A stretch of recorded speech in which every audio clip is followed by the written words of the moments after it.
Bữa cà phê có màu về đời bảo ơi có màu thoát khơi với bông bô nữa có màu dương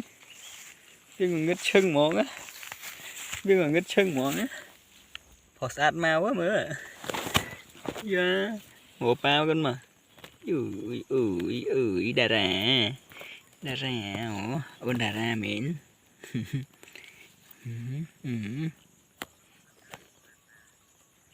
phọt khmau nữa phọt khmau quá mày không khơi cái nắng một ba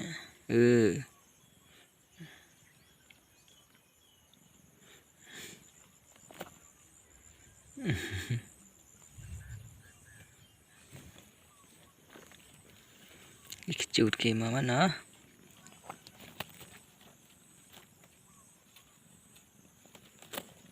chứ bì đời khỏe mèo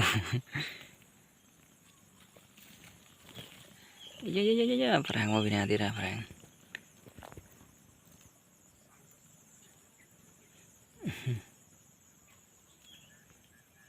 oke